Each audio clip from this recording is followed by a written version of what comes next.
Yes, we all know that we live in uncertain times. And I can give an example. There's many times I've woke up in the middle of the night in the past and thought, oh, is my son going to get that job? Or is he going to make enough at this new job to be able to pay all his bills? We know how expensive it is to move out on your own these days. But anyways, I remember having those thoughts waking me up in the middle of the night. And we are just not prepared for that job description these days. I believe we are ill-equipped oftentimes to enter that phase of life that brings its own special challenges. But today we're discussing the way we can create an inner sanctuary, somewhere we can go that feels like we have control over our environment and what we're experiencing, because there's so much other stuff in our lives that make us feel uncertain and like we are out of control. So we're going to dive into the different areas of our life that we need to focus on now in order to find that peace and joy in our lives. So we have a phase of life, like I mentioned, where you have kids that are adults that are growing out of the house and you're like, are they going to get the job? Or are they going to get accepted to college? All these concerns. And we have to figure out how to take care of ourselves, because we're also going through a lot of changes at that phase of life, and we have body and hormone changes of our own going on. We have an empty nest where the dynamics of who's in the house will change. All of a sudden there might be no one else in the house if all of your kids are gone, or you might just have you and your partner in the house, or less kids. So it just changes the whole dynamic inside the house. And then you also have this new phase of life where you're trying to figure out how to be in relationship with your adult kids. And so there's lots of shifts and changes that need to be made. You got to kind of dance around when it's your first time through, or your second, or your third, or your fourth, or more. We are never going to have it perfect all the time, but it's definitely a process. But today we're going to dive into the different areas of our life where we can get some tools and really focus on those important areas that we can use to create an inner sanctuary. So stay tuned. And if you are somebody you find yourself being tired, frustrated, bored, just quick to anger, just feeling helpless to make any change in your life, and you really want more joy in your life, and you want to just feel more alive and have some excitement and adventures and not just all the grind of Groundhog's Day, and you want to do all that without sacrificing your commitment to your family and friends, then you are in the right place. I'm Erica, the host of Powered by Joy podcast, and we're exploring different ways to add more joy into our lives and how to just cope with the stresses of life and figure out how to flourish and change and get empowered to make change in our lives.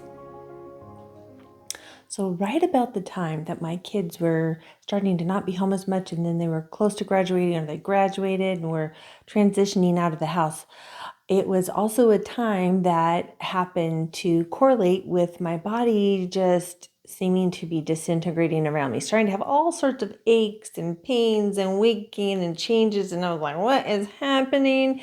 And I didn't have coping skills and awareness of the fact that I was having a lot of emotions around the changing dynamic of not having my kids in my household. I had spent my whole adult life, because I was a mom at 18. So I had no years of life outside of being a mom where I was adulting, that I didn't have the filter of making all of my choices and decisions in my life through the filter of being a mom. And so it was really easy to make choices because like, well, what's best for my kids? And so I come into this phase of life where it's like, okay, what would I want in this situation? Or what do I need in this situation? It was like, I don't know. And it was just such a different time. And then I wasn't always listening to what I needed in my body. And so my body started having issues, right? It was talking to me and I was ignoring it. So it formed in the way of not sleeping very well. I started having hot flashes and I started having aches and pains everywhere, and I got acne. I just had all these things come about, and I was just like, what is happening? So instead of kind of looking to think, maybe there's some stress going on in my life I need some help with, I decided to wage war on my body. So maybe some of you can relate to this. I started working out longer. I practiced and I ran a half marathon. I started lifting weights more. I just started trying to figure out all sorts of things. I started changing up my diet and doing all sorts of experiments with myself, but I was mad. I felt like my body was broken.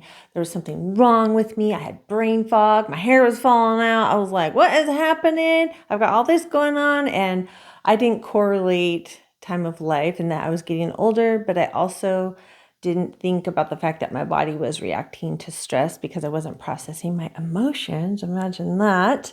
And so like I said, I literally was like fighting against my body. I had angry thoughts from the time I woke up to the time I went to bed. I was pissed at my body because I wanted to know why I couldn't sleep. I wanted to know why I was gaining weight when I was working out more. I was training for a half marathon and I gained weight. It was like, what is happening?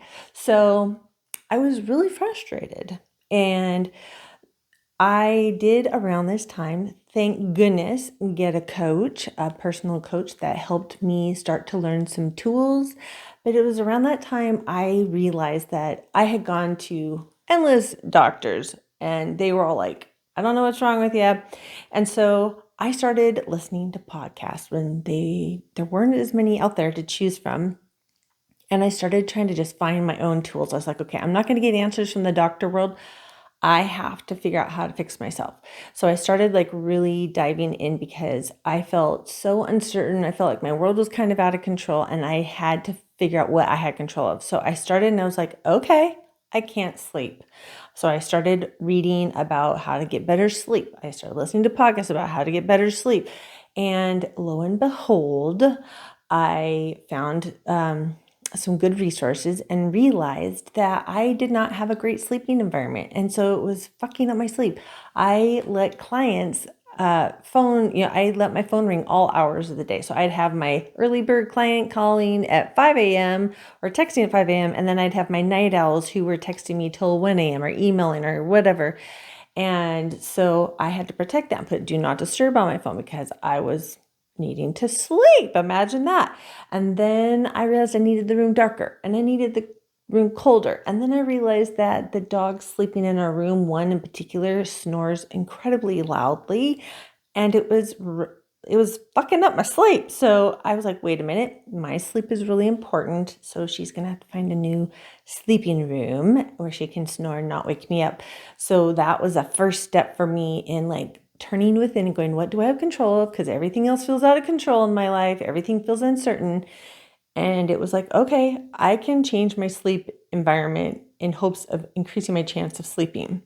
And I started to get sleep by just doing the do not disturb. I mean, come on, that's an environment thing, but it was also just around my sleep specifically. And it was a very powerful choice for myself. And it was a choice I had to make out of feeling worthy of setting some boundaries. There's that word that comes up all the time. I had to set some boundaries like, you cannot access my phone and me when I should be sleeping. So that's a perfect example. So I started to slowly get tools. I started to not think of my body as my enemy and started to slowly dive into figuring out what I needed. So I started listening to what I call my knower or your intuition or your inner child, like listening to what my body was needing when I was feeling moments of stress instead of going and numbing out on, like I've talked about, chocolate, mac and cheese, whatever the things are. I started to try to find other tools. So that was things like meditation, it was journaling, and I learned these things from different sources. But what I did do was find that there were different areas of my life that I needed to focus on and bring in tools to create my own inner sanctuary where I had control of the situation, felt like I had control, and it helped me deal with all the other stuff I was worrying about. So it'd be like, okay, I wake up with the worry thought, like, okay, I'm going to pick up my journal and just write it out. And then I'm going to write something that I know to be true, a fact that's based in love, not a worry thought. Or maybe I write out my fear and then I tear it up and then I write down a gratitude, something to just kind of help process what was going on. So I definitely went on this journey of exploring how to build my own inner sanctuary. Now, I wanted to have the mindset of being like a scientist. I wanted to experiment and be curious. There's that curiosity word again. I love the word curiosity because those ways of thinking helped me start to come up with solutions instead of just complaints and feeling helpless to make change and feeling like a victim. So instead of worrying and going into that fear-based thinking, that is toxic on our mind, body, and soul, right? And so, what we need to do, and I've talked about this in many other episodes, is when you catch yourself in that moment, it's a sign or a cue to pause.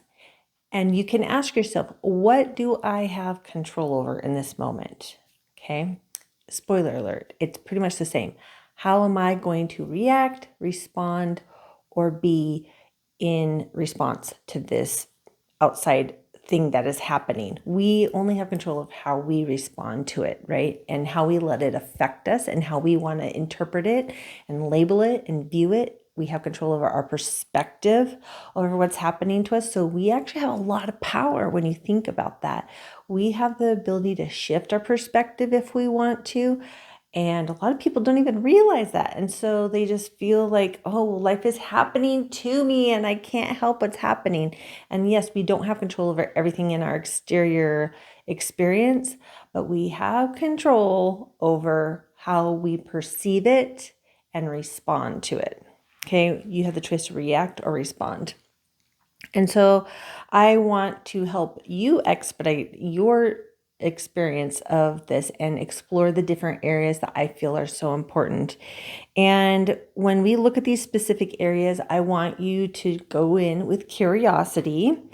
And these are going to sound familiar from our episode on self-care, which is episode 8, which you can dive into too if you just want to really dive in on having a self-care routine each day. So this is talking in the same topics because it's super important and it's actually what builds our sanctuary. And I kind of talked on that on another episode about triggering ourselves, how we have to set up our environment and ourselves to have the best success or shot at having more joy in our lives and not just being in a reactive, stressed out state. So these are not in a specific order of how I tackled creating a sanctuary for myself, but I just want to make sure I touch on all of them. So I'm checking my list to make sure I don't miss anything. But first, one that I'm going to talk about, which doesn't have to be first in order of what you do, is your body. And within your body, there's so much. Like for me, I realized, number one, I had to sleep. Number two, I had to stretch.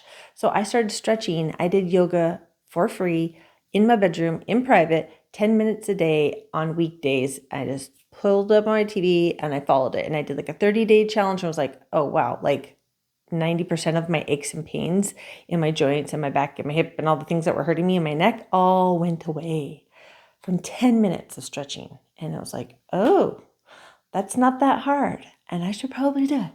So like stretching, it was also about that my body was craving less processed foods. It wanted more whole foods, clean foods.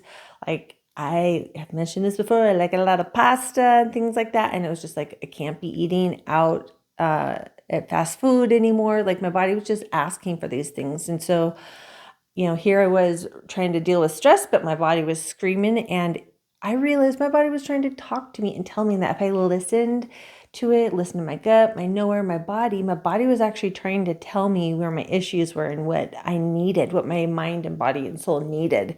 So instead of it being my enemy, it needed to be viewed as my body was my best friend talking to me and being like, hey girl, like, could you just stretch? Just stretch, just try it, see if it's worth it.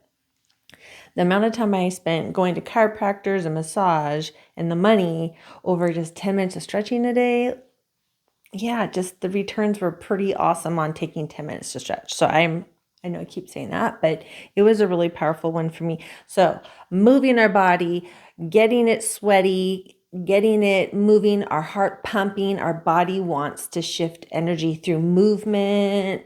So we move our emotions through emotion is motion. So like if you need to shift your emotions, sometimes it's going for a run, lifting weights, stretching, yoga. It could be anything, but moving our body every day It helps our mind cope with all the stress that's happening to us. It's something we have control over when we move our body, and our bodies crave that. We were built to be moving, walking, being active. So make sure that you're moving your body, stretching your body, and fueling your body and listening to it. Listen, just listen. Don't hate on it. Listen to your body. Someone needs to make a song about that. Okay, so sleep was in that too, giving your body the sleep it needs, but also rest. Sometimes we're just on the go 7 days a week going hard. And there's sometimes we need a day to just sit and rest and not work out. And we might need to read and sleep in longer, or maybe we need a nap. Maybe we need a nap. You just don't know. Sometimes our body's like, I need to heal. This has been a hard week. I feel a lot of emotions. I need to nap or rest. And so we have to give our selves permission to do that. Like, it's not a courage badge when we are sleep deprived. It's just not cool anymore. And then another really important area, so this is the third one we're talking about. I counted sleep as kind of its own, or rest, but our third one we're talking about is meditation.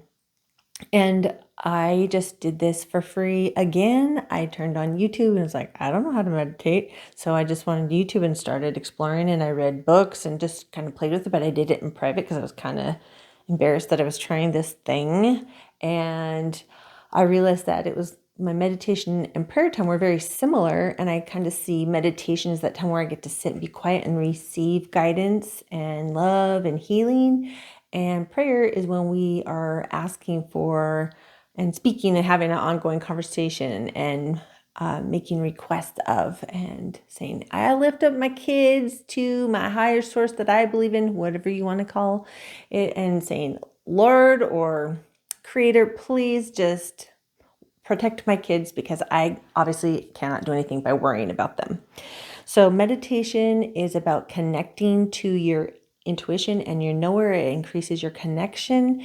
It expands your spiritual intuition, your gifts. Like you'll start to maybe hear guidance. Maybe you have that inner voice. All of a sudden you start to hear this voice in your head that's like, oh, that food doesn't sit well in your body. Or maybe you start to feel a certain knowing that you need to change lanes because you just do. And then all of a sudden a car comes the other direction and it saves you from being in a car accident.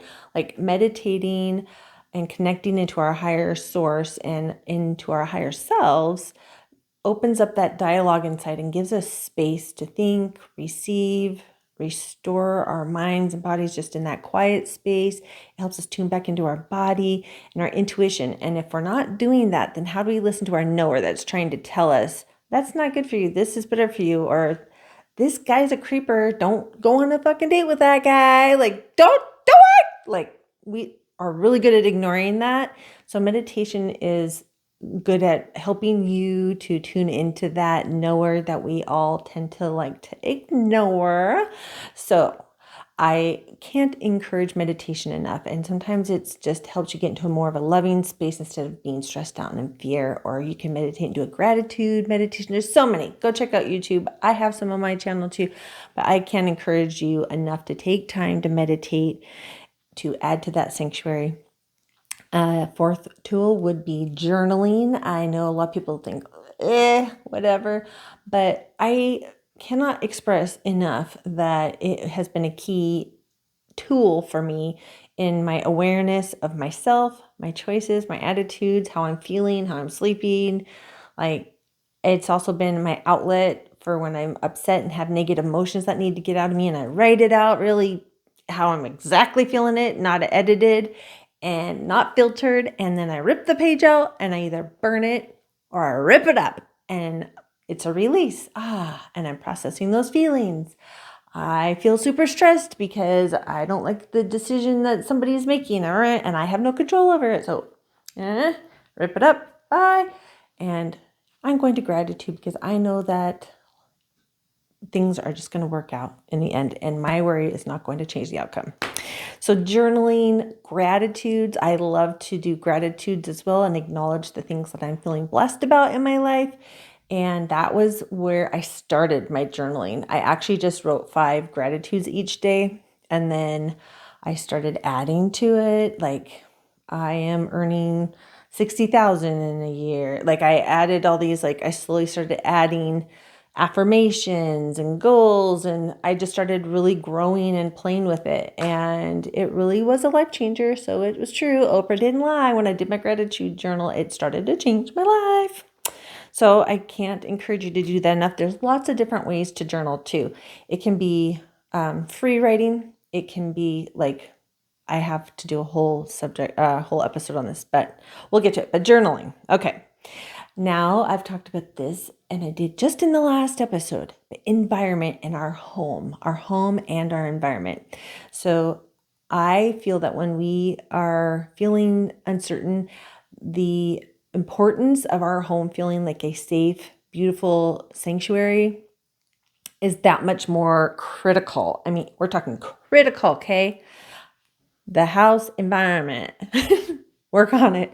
So for me, that means I need to clean it and clear it. If I have stacks of stuff or I have clutter or I see crap on the floor and it needs to be vacuumed, it takes away from the ease and peace I feel inside. And it reminds me of stuff I need to get done, and it can stress me out. So our home environment, there's two ways to look at it. What can you add into it to add to your peace and your joy and happiness and your sanctuary vibe? So for me, I love having bright colors around me. So I have bright colored walls. I have bright decorations or furniture, whatever it is, but I love to have color around me. I love to have ambience of lighting. I love the sunshine, and then I love to have candles in the evening. So for me, it's all about the lighting and ambiance. It's music. So really giving yourself permission to look at your home differently. Try to put on a curiosity lens and be like, how can I make my home, when I walk in the door, feel like a sanctuary? Like I can't wait to get there, kick my shoes off, and most of the time it has to do with just tidying it up. So I was talking about tidying it up, taking 10 minutes, but I love this even more. My daughter-in-law was saying she does a 10-second tidy right before she goes to bed, where she just literally walks around super fast and just does a quick pickup of anything that's laying around. And then when she gets up in the morning, her day feels better, and it makes a whole different mindset when you start your day that way. So 10-second tidy, like who doesn't have time for that? Okay. And just start small. So I love that. So I just think about being willing to purge stuff in your home environment, get rid of the things that don't bring you joy or stress you out or don't feel good.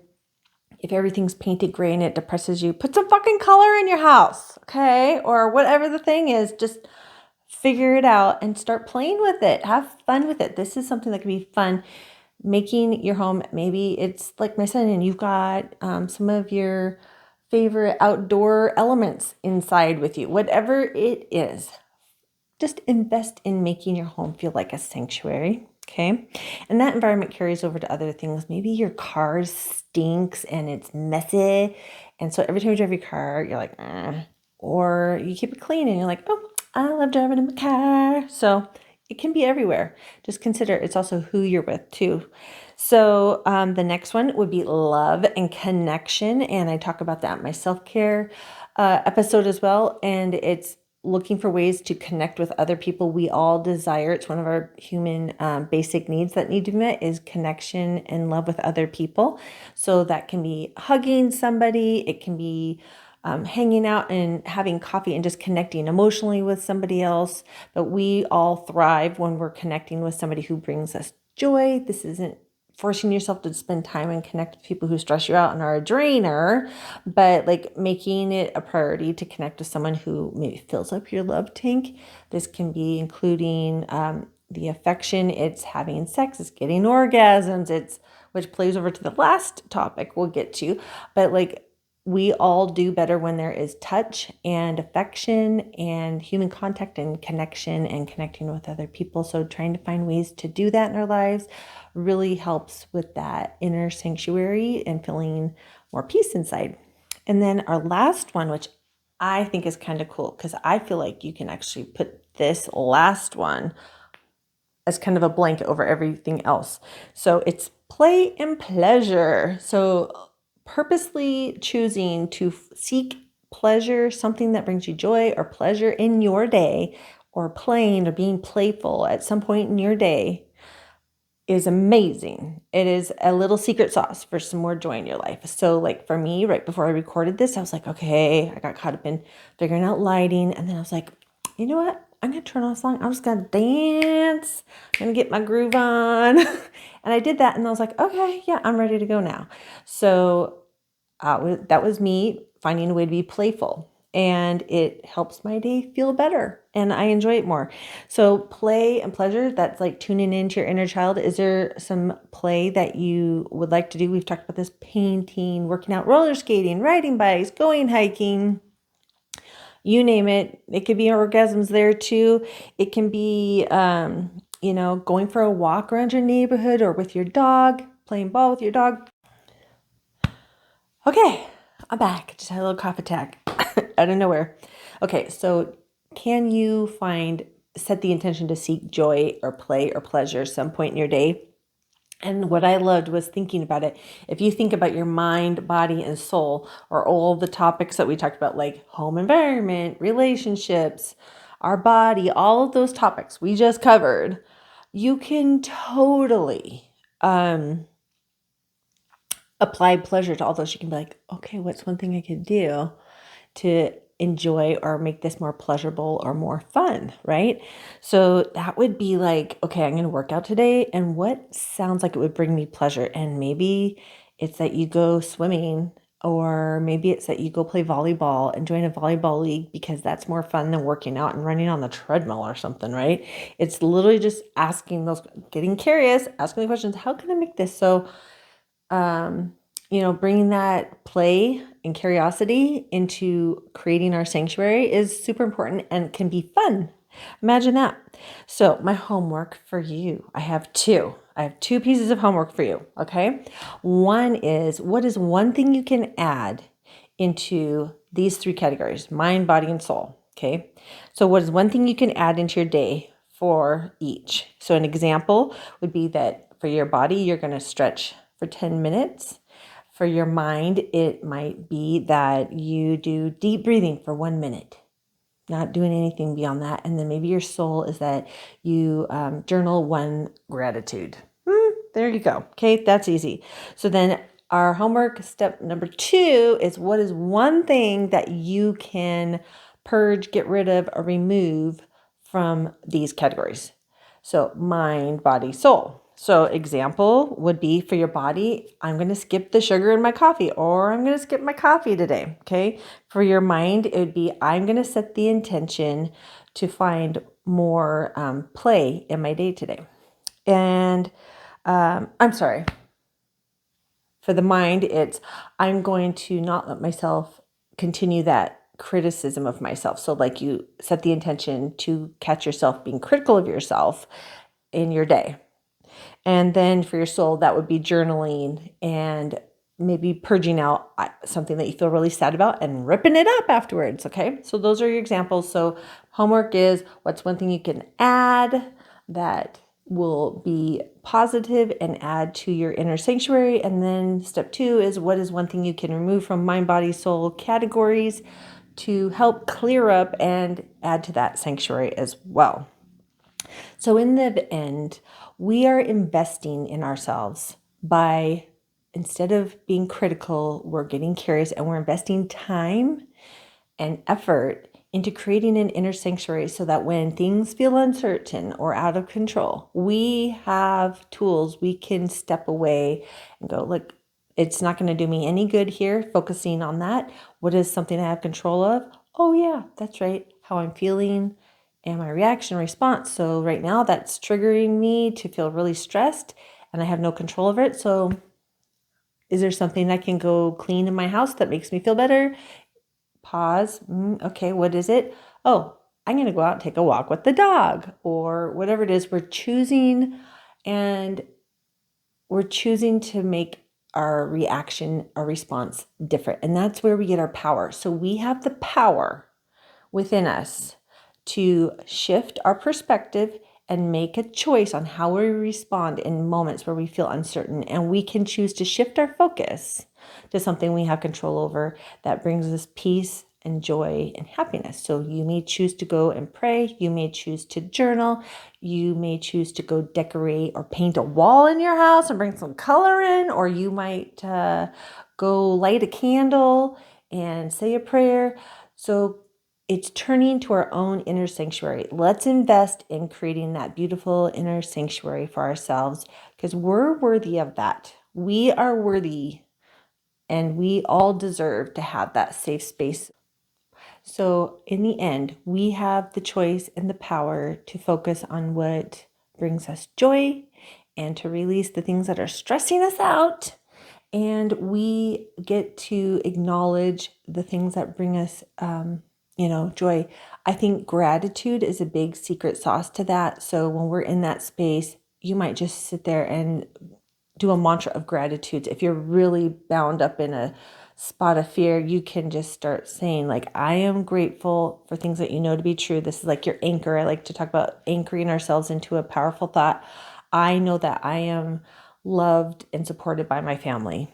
I know that I am healthy and I am healing as of the time I'm speaking. I am healthy. I am healing. I am loved. I am supported by a massively loving family. I am thankful that I have an amazing job. I am powerful. I have vitality. Like, there's all sorts of things you can do just to say it to yourself. There's other resources like tapping and things like that. But these tools around the different areas in our body, are in our lives, I think are key to creating that sanctuary that we're looking to create. So choose to put your oxygen mask on yourself first and go into that inner sanctuary and choose to take your power back and choose how you're going to respond and perceive things happening in your life.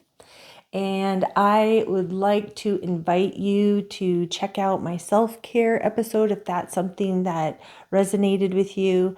And I would love to also invite you to follow along if you haven't, or subscribe if you haven't yet. And if you are somebody who really feels like you struggle with, especially if you're going into that empty nest phase of life, that is something I've been through and I'm still working on it, but I have found and gained a ton of ways and resources and tools that I would love to pass on to you. So I invite you to schedule a time with me one-on-one if you want to really dive into dealing with it if you're transitioning in that time of life. And so I know this was focused on a lot of parenting and parenting of adults, but anytime we're feeling stress or uncertainty, we can still check in and create that inner sanctuary, no matter how old we are or what stresses we're dealing with. Our inner sanctuary is what we have power over. So I thank you for joining. I hope you found this helpful, and I would love it if you would share this episode with someone that you know needs to figure out how to create their own inner sanctuary. We've got some tangible tools that they can use to do so in this episode, and I know that they can change your life. So thank you for joining, and I look forward to seeing you next week.